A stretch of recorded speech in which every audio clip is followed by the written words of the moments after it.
My wife, 32F, and I, 34M, went to the gym yesterday morning, and at some point my wife, we'll call her Laura, scratched her finger on something.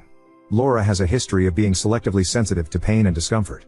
She is a strong and capable woman that I love, but if it's 80 degrees with a breeze, Laura will talk herself into it being too cold to stay outside. The joke between us is she is like the princess and the pea story. These things happen often. I am not exaggerating in the slightest when I say this time the cut was less than half a centimeter wide and 2 millimeters across, just surface level, no larger than a paper cut. Later that night she remembered the cut and had what I would describe as a meltdown. She said her finger pain was throbbing, she was feeling nauseous from the pain and said it was becoming too much. I offered to clean it with hydrogen peroxide, but she said it would hurt too much. I said it bubbles but doesn't burn like alcohol and you need to clean it if you cut it on gym equipment because it's dirty. As soon as I put a few drops of hydrogen peroxide on it she collapsed to her knees and said she could not continue. I admit I got a little upset at the theatrics. But it was nothing new at this point. Then after I rinsed the wound in the sink, she is still on her knees crying. I told her I was going to get Neosporin and a band-aid, to which she begged me not to add Neosporin because it would hurt. I explained to Laura that Neosporin actually would cause no pain and even add potential relief. She yelled when I put it on and nearly fainted. At this point I was a little upset and potentially the asshole. I tried to explain to Laura that her body was very resilient and she is a tough person because I've seen it in our workouts and the way she can work through brutal work challenges and environments. However, she needs to work on her psychological hang-up on discomfort like this. We want to have kids in next 2 years and in all honesty I don't think she can handle childbirth right now. I said it's something we can work on together, but to start, she needs to get serious and adopt the mentality that her body can handle a lot. I told her it's upsetting that she seems to just give up and surrender to any pain like she has no will to shake it off. What example would we be setting for our child?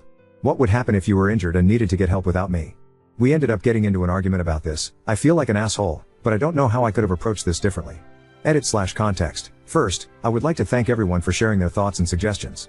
Second, I would like to clarify that I'm one of those lucky few that married someone they consider their soulmate. Despite my comments coming across as callous and patronizing, I love and care for my wife tremendously and I don't believe she sees it that way. However, I'm here for that outside perspective. I'll be with my wife until I'm dead or she finds someone better. Even if that means carrying her around for the next 80 years. Lastly, while we have visited doctors in the past, we may not have placed enough value on getting another opinion. That is something I will bring up with my wife again.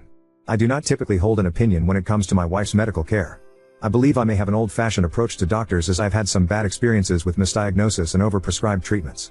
My attitude when it comes to my wife has always been to get the care that she thinks she needs, as I cannot make that decision for her. We both acknowledge there are differences in the way we pursue medical care. I have never suggested her symptoms or desire to meet with a doctor were not legitimate. When she had not gotten to a diagnosis from doctors and they suggested treating it like it was nervousness or anxiety, we both kind of considered it psychological, a pain in the ass, but not overly serious and something we could work on.